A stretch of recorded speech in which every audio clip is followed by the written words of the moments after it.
And this is time right now for us to pose your questions to the speakers of the day. But Rashmi madam, you have put a question. I mean, you've written a question in the chat box.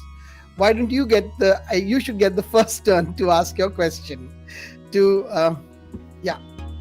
So what's the question? Your question, I think, was, do you understand, do you measure IQ levels of the child? How learning deficit? Yeah, so this was, I think, you had asked this.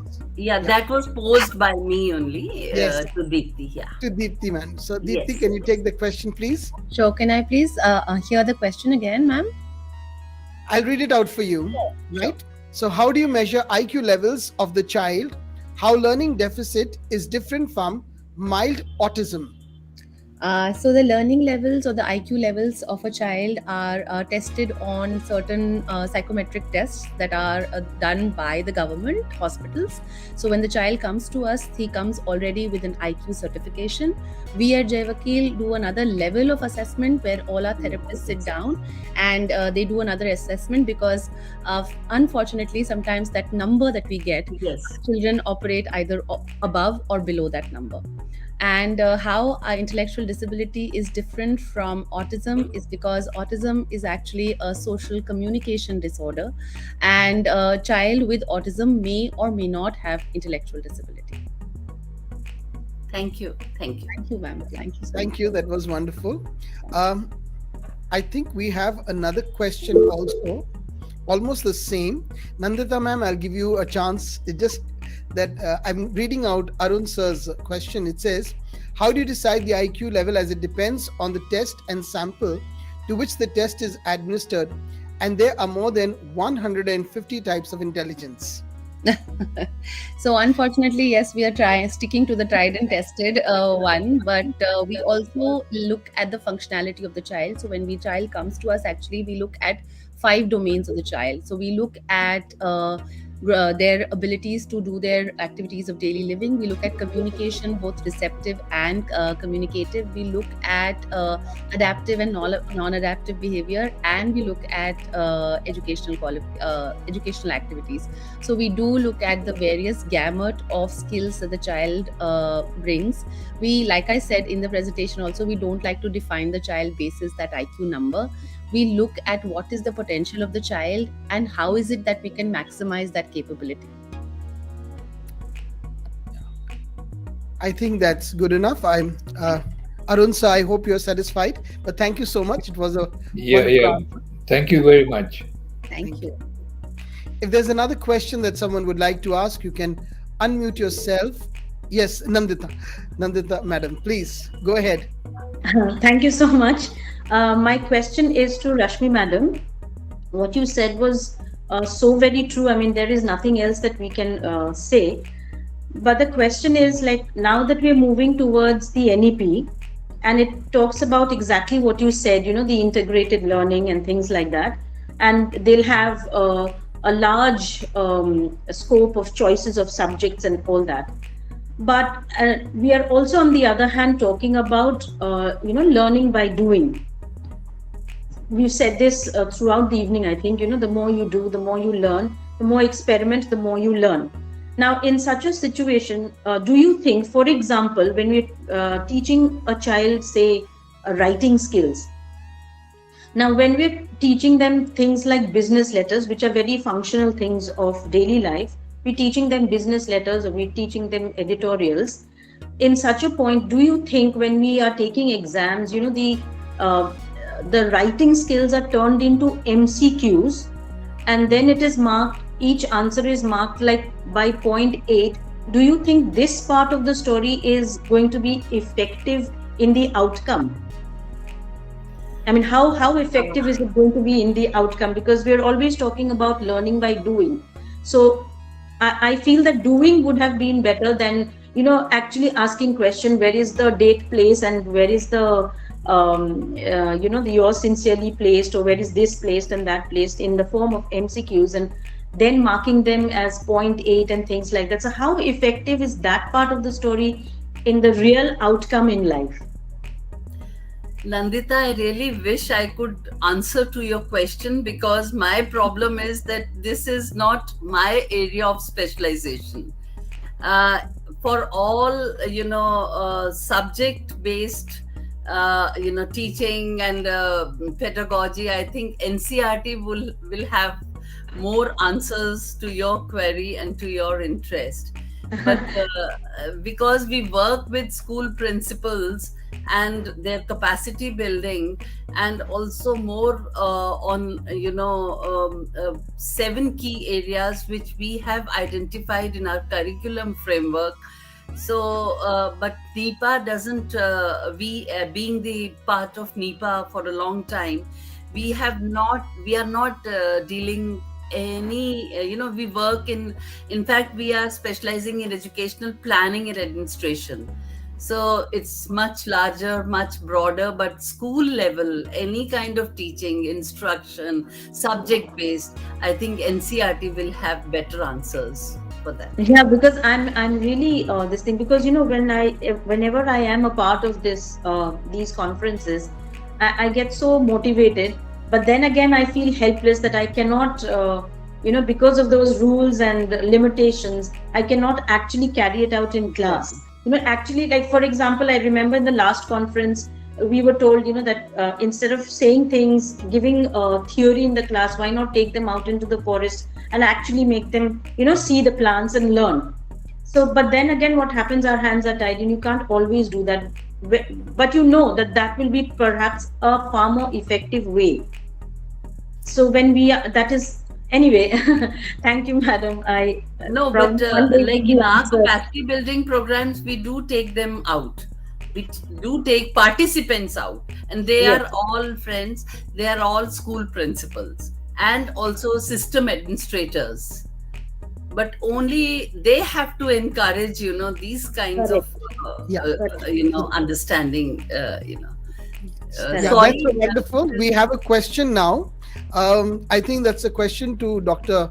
Pandey. If you could, Yeah. you can read it from the chat and just give us the answer. Yeah, I see the question. Right. So the question is about failure of the student. So I said it is failure of the teacher. So the question is, what then is the place of the teacher? Yeah. So I think the question itself has the answer in it.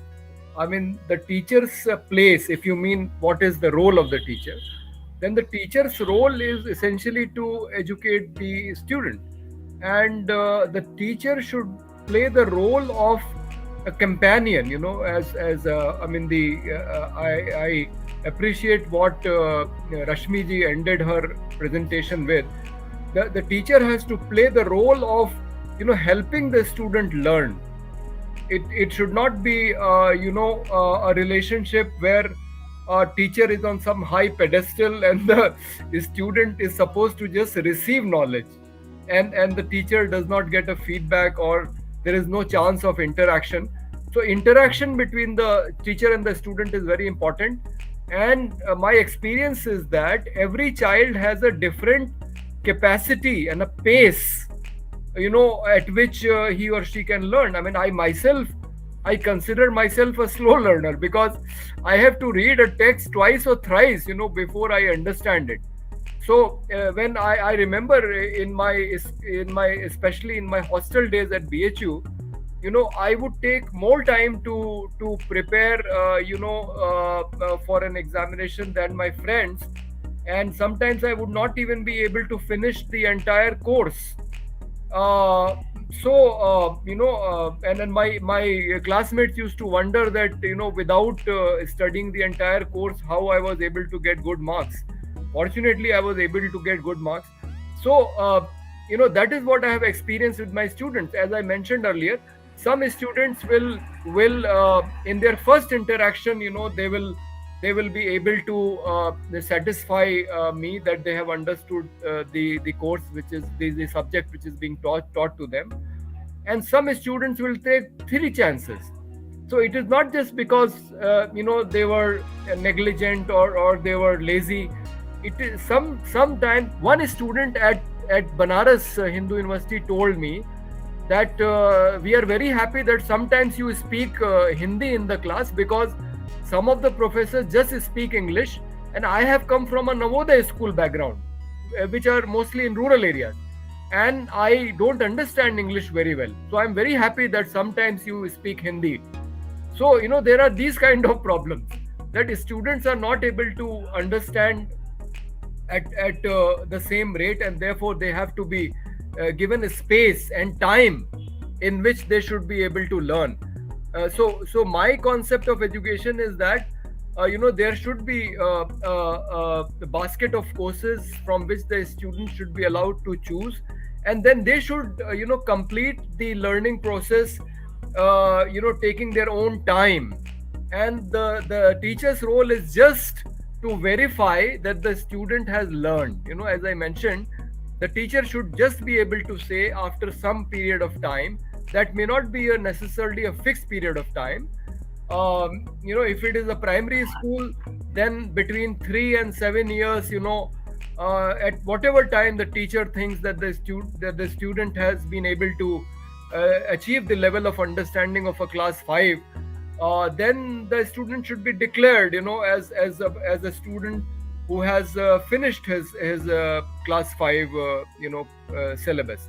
So that is my understanding. The teacher is a companion, helping the students learn, definitely not in a role where he or she is merely a preacher and just involved in a one-way process. Thank you. That was wonderful. I think she agrees to it, and she said thank you for that. I'd like to post a question to Sam, and it's about what are your comments on children who drop out, disinterested kids in the present scenario? Oh gosh, in the context of our own school here in Goa, you mean, Charles? Yes.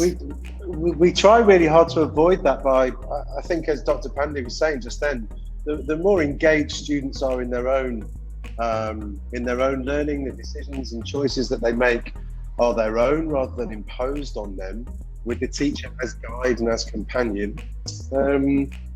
We avoid that scenario potentially. We're providing opportunities for students to investigate areas of their own interests and to pursue things that they're passionate about and that they wish to learn about. We have a side of our curriculum is academic, maths, English, science, and so on, which is imposed, if you like, and all of the children study that core curriculum.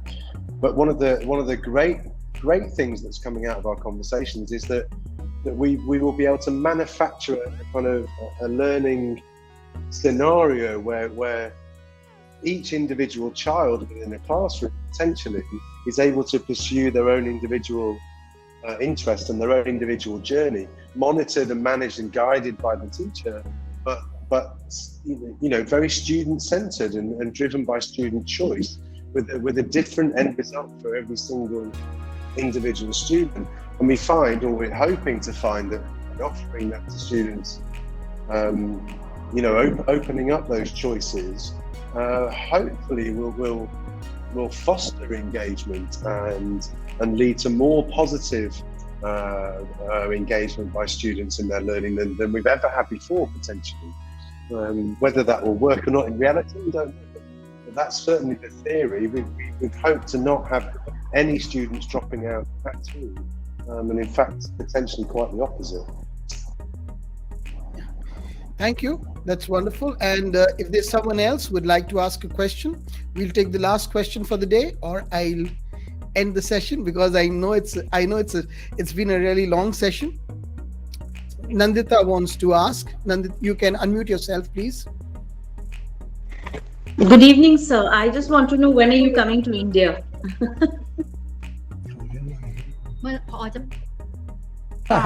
Well, sometime soon. Yes, because we want to see more of these happening in our country as well. So that was really amazing, and I think what you said was absolutely right. The future's in the hands of the students, not the teachers. And the kind of learning that is happening in these kind of environments is learning for life. Mm-hmm. So that stays forever. In fact, your print work doesn't stay forever, but something that you are doing through experimentation and by learning, I think that stays forever. It's an amazing work, and the more we see in our country, I think it's better. And that also, there are so many avenues open for employment as well. So that's the more important part. I'd like to add that we all want to be happy. Our parents Yes. want us to be happy. But what Yes, school of course. teaches how to be happy? None. Absolutely, absolutely. It's the Thank you quality so of much. life that we all search for, but not being taught, right? How many Correct. schools teach about corruption?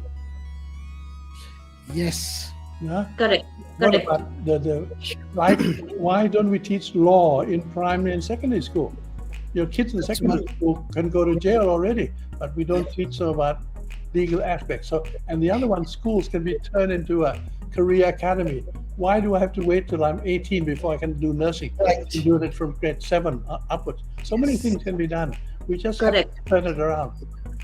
Correct. Yeah, that was wonderful, and thank you so much. I think, Mechai, we really enjoyed ourselves, and thank you once again. Yeah, I don't think we have another question. So once again, I would like to thank everyone for participating over here.